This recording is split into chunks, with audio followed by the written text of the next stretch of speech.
Right. So last time we really got into Mr. Sang, right? This incredibly sharp Han Dynasty Treasury Secretary. Yeah, the architect of those huge state monopolies. Mm, Salt, iron, the big stuff. A real believer in what he called active governance. exactly. The idea that the state must step in, control key industries, extract maximum revenue to fund its projects. Very hands-on. But then imagine this scene. The emperor, maybe feeling some political heat, summons the opposition.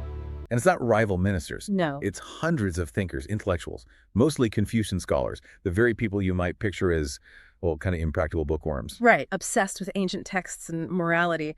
But here's the twist, the paradox that really grabs you.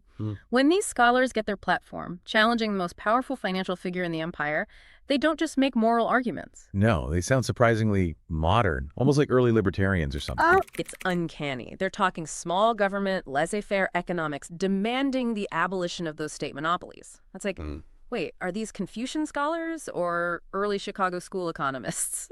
Exactly. So this deep dive, that's our focus, digging into this forgotten opposition. We want to really unpack the arguments of these literary scholars, virtuous officials, the Wen Shui Shine Long. What were their core policies, their philosophy? And how do these ideas, formulated 2,000 years ago, give us this complete counter-narrative to state intervention, a narrative that honestly still shapes our political debates right now? Okay, so let's define the players first. Who exactly were these literary scholars and virtuous officials? The name itself seems important. It is. It points to two different recruitment paths into the government system, essentially. Okay. The literary scholars, or Wen Shui, were mostly these Confucian intellectuals, often chosen from the provinces, the commanderies, and kingdoms, especially east of that key strategic point, the Hangu Pass. Think of them as the empire's philosophical core. And the virtuous officials, the Cheyenne Long. These were men selected, supposedly, for their outstanding moral character and governing potential, often chosen from areas closer to the capital. But the key thing here, and you mentioned this, is that they weren't necessarily high-ranking officials at that moment like Mr. Sang was. That's crucial. They might have been selected for future office or held lower posts, but they weren't the entrenched bureaucracy. And interestingly, the historian who recorded this whole debate, Huan Quan. In the Yan Tai Lun, the discourses on salt and iron. Right, he doesn't list their individual names. He groups them together. Why? Because their arguments against Sang's policies were remarkably unified. They presented a united front. And we really need to ditch that stereotype of them being ivory tower academics, right? These weren't just scholars writing papers. Absolutely not. Think of them more like dissident public intellectuals, maybe university professors, independent researchers, think tank experts today. They were specifically brought to the capital for a public showdown. A showdown with the Secretary of the Treasury himself in front of the court. Yeah, imagine the pressure. This was high-stakes intellectual combat. Their job was to publicly dismantle the financial policy of the empire's most powerful minister. To assume they just showed up with some nice poems about virtue is completely missing the point. They came prepared. They had an alternative vision. They had to. They knew the assignment. Critique Sang, yes, but also offer a viable alternative way to run the empire's finances. Okay, so if Mr. Sang represented active governance, intervention, control. Then the scholars, almost by definition, had to champion the opposite, passive governance. Or maybe minimal governance is a better way to think about it. So what does that look like, practically speaking, in the Han Dynasty? How do you govern passively? Well, at its heart, it's about keeping costs down, fundamentally. Sang's active approach monopolies, big administration, constant military campaigns, it costs a fortune. Right, and that money has to come from somewhere. Exactly. It means squeezing the people, usually the farmers, through taxes or high prices from the monopolies. It puts a massive burden on the population. And the scholars saw this not just as, a tough necessity of governing, but as a fundamental flaw. They did. Their alternative was simple. Find the most economical way to run things, the lowest possible cost. Lighten the load on the people. Let them prosper on their own.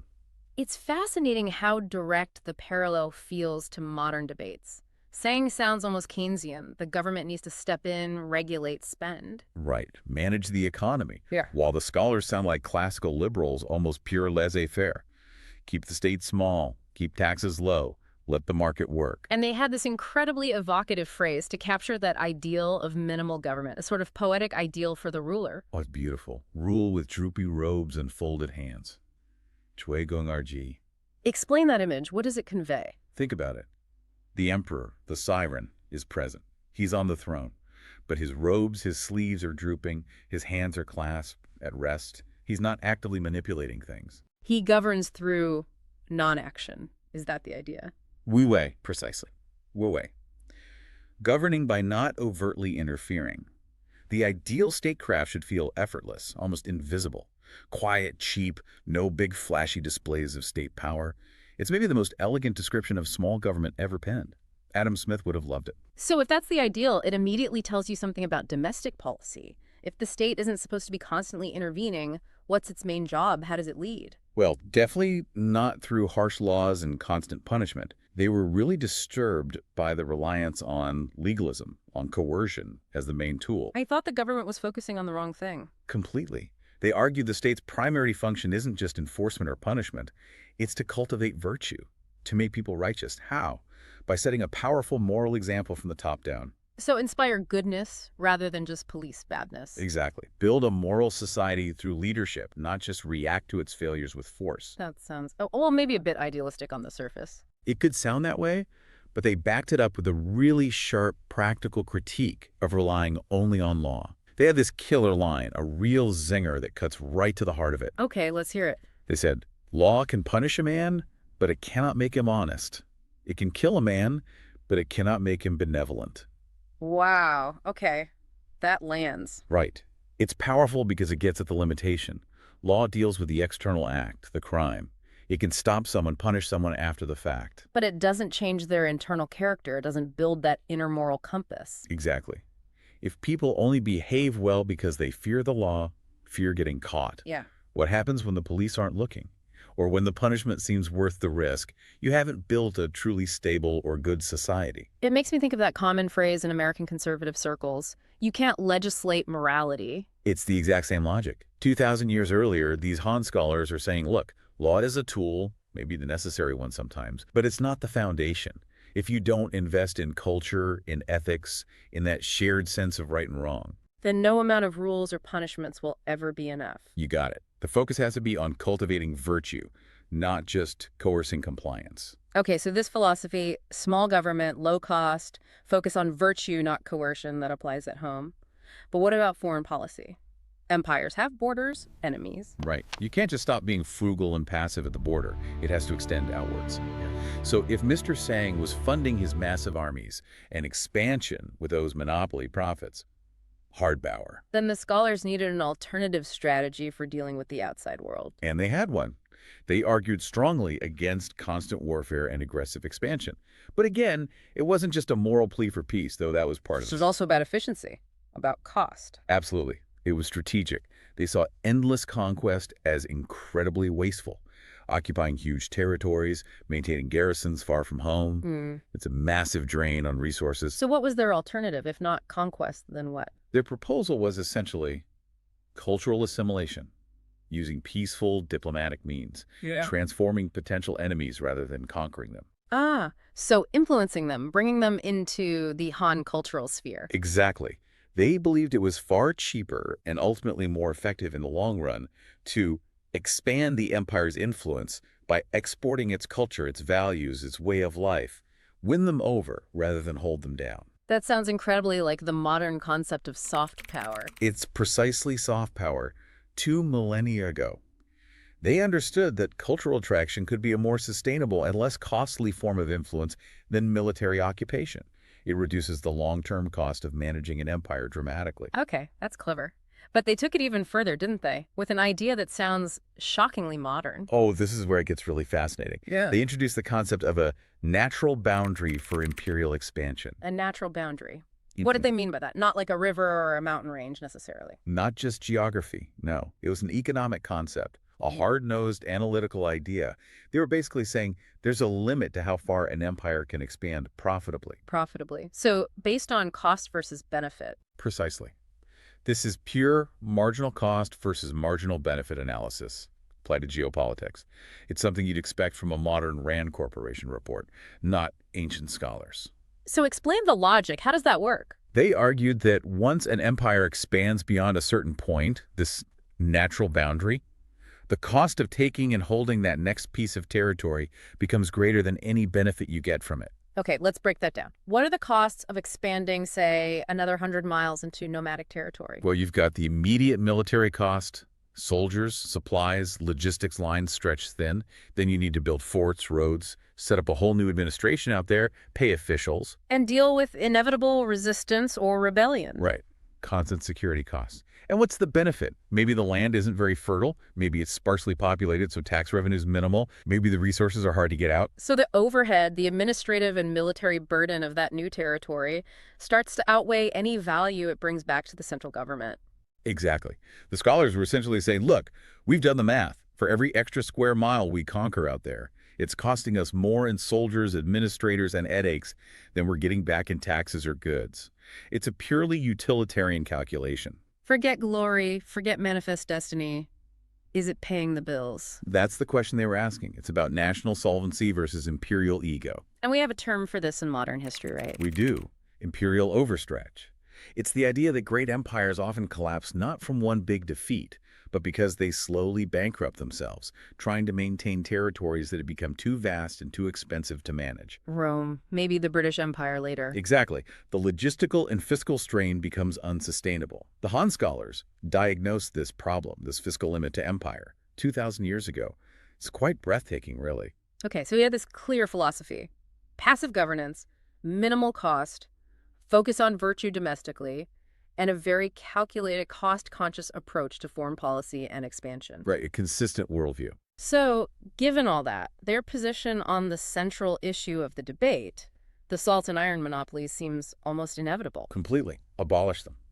And the state control. Open those industries up to private enterprise, to free development. That was their core economic demand. And how did they argue against Mr. Sang's justification? He claimed the monopolies were good for the state and didn't harm the people. They hit that head on. They said, no, actually, these monopolies cause real, tangible harm to ordinary people's lives and livelihoods. And they use specific examples. The most powerful one being the iron tools, right? Yes, the state-run ironworks. Under the monopoly, the government workshops produced basically one standard-issue farm tool. A shovel, a plowshare, whatever. One model for the entire empire. Which sounds efficient from a mass production standpoint, maybe. That's probably how Sang saw it. But the scholars pointed out the reality on the ground.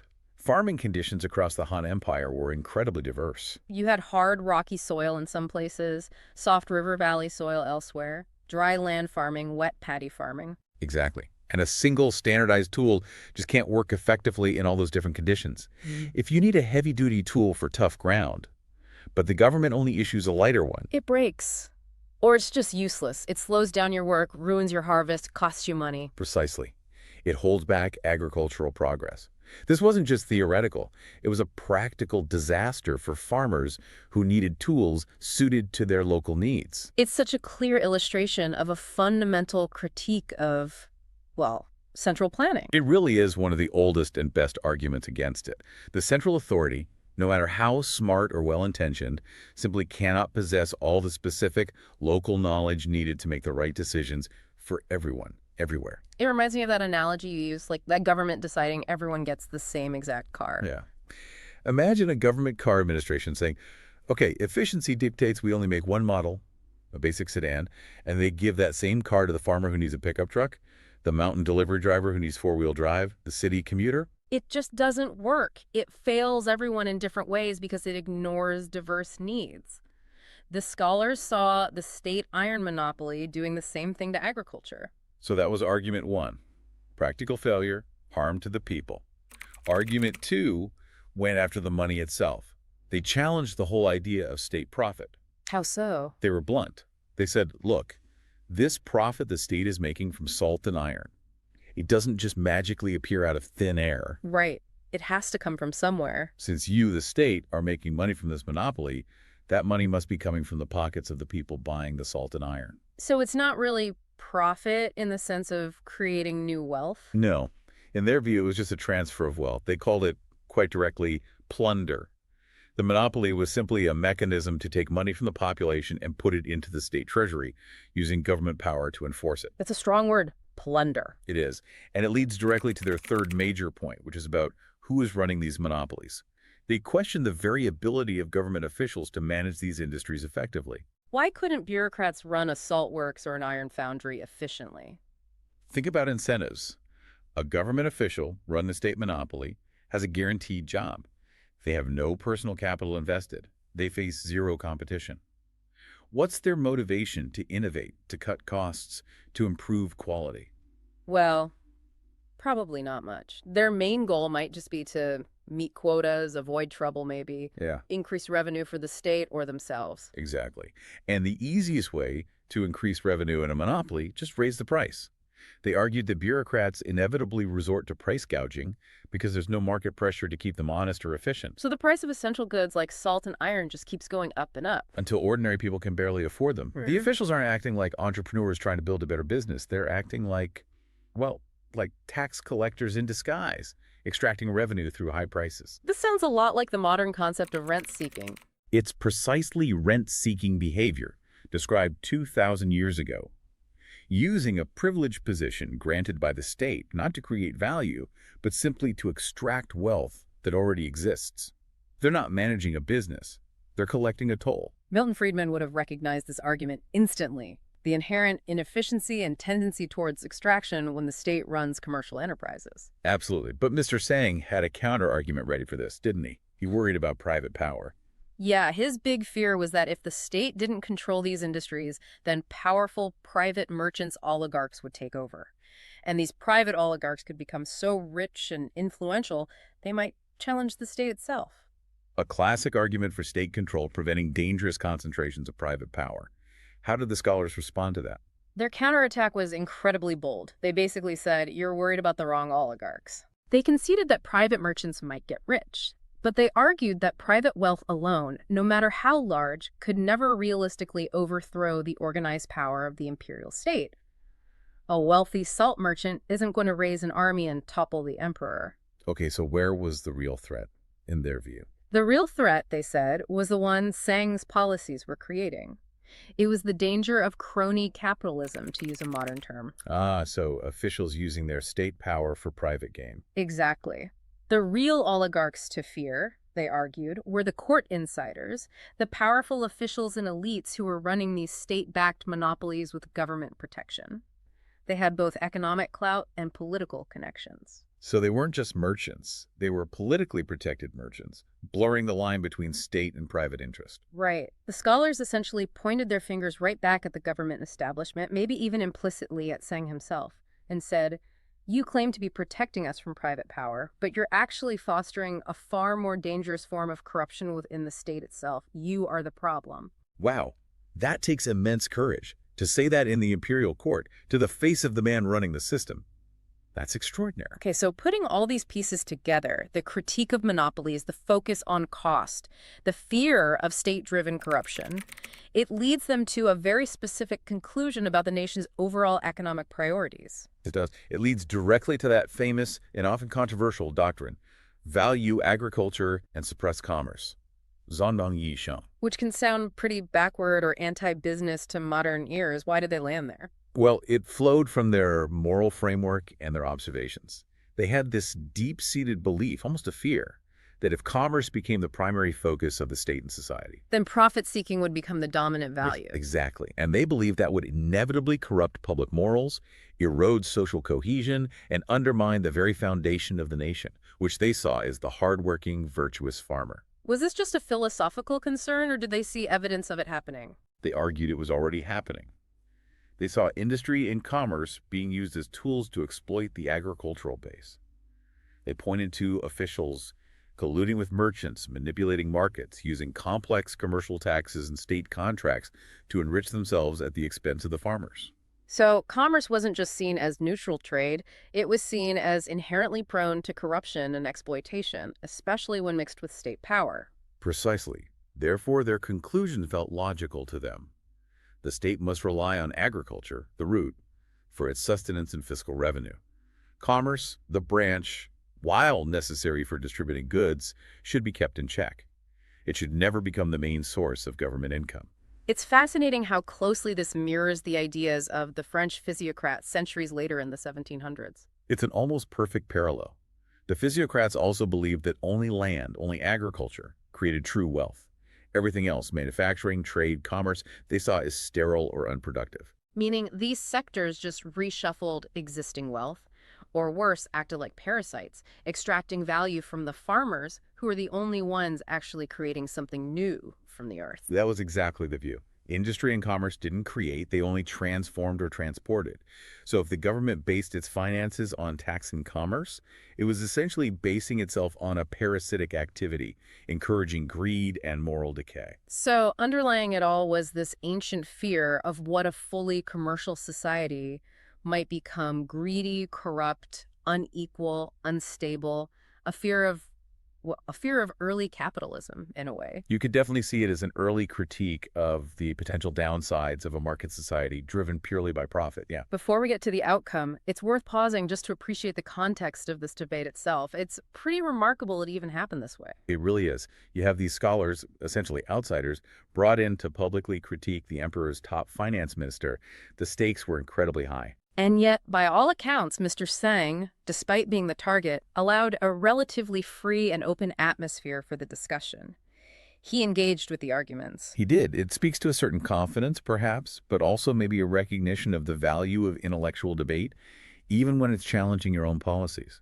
And the scholars themselves showed incredible nerve. Absolutely. Standing up to that kind of power took real guts. History remembers them for that courage. So, what was the result? After all this intellectual fireworks, who won? Did the laissez-faire scholars get their way and abolish the monopolies overnight? Well, like many great debates, the outcome wasn't a clear knockout. It was more of a split decision. And that split is key to understanding its long-term impact. Okay, so who won what? The scholars definitely scored points. They're generally seen as having gained a slight upper hand in the immediate aftermath. Their core principles, small government, passive approach, focus on agriculture, moral leadership, became deeply influential. So their ideas resonated and started shaping future policy thinking. Yes. They laid the foundation for what would become the official ideal of imperial governance for centuries. Bump. Sang also won. How? Because the practical realities didn't disappear. The empire still needed money, especially for defense on the frontiers. The state's need for guaranteed, controllable revenue from things like salt and iron was just too strong to ignore completely. So the monopolies weren't actually abolished, or at least not all of them. Exactly. Key strategic commodities, especially salt and iron, largely remained under state control or heavy regulation. Sang's system, his active governance tools, didn't just vanish, they just maybe went a bit quieter for a while, waiting in the wings. Ah, okay. And this leads to the long-term legacy, the framework you mentioned earlier. Precisely. The scholars' ideologies, small government, laissez-faire, pro-agriculture, morality. First, this became enshrined as the empire's orthodox principle. This was the official philosophy, the one taught in schools, the ideal everyone paid lip service to for the next 2,000 years. The correct way things should be run, according to official doctrine. Right. But Mr. Sang's ideology, big government when needed, active intervention, state monopolies, revenue maximization that became the empire's unorthodox principle. The necessary evil. The toolkit you pull out when things get tough. Exactly that. It was maybe officially frowned upon in peaceful times, but the moment a serious crisis hit, a major war, a famine, a rebellion, emperors almost inevitably reached back for Sang's interventionist playbook because it worked in the short term to raise funds and mobilize resources quickly. So you have this fascinating dynamic, an official ideology of small government constantly rubbing up against the practical necessity in times of crisis for big government action. It created this permanent tension, this ongoing dialogue or conflict within Chinese imperial finance for millennia. The orthodox principle versus the unorthodox necessity. They were two sides of the same coin, constantly shaping policy. It's incredible. It's like the ghosts of these two opposing viewpoints were locked in debate for centuries. And you could argue those ghosts are still with us, because fundamentally, what were they debating? The role of the state in the economy. Free markets versus intervention.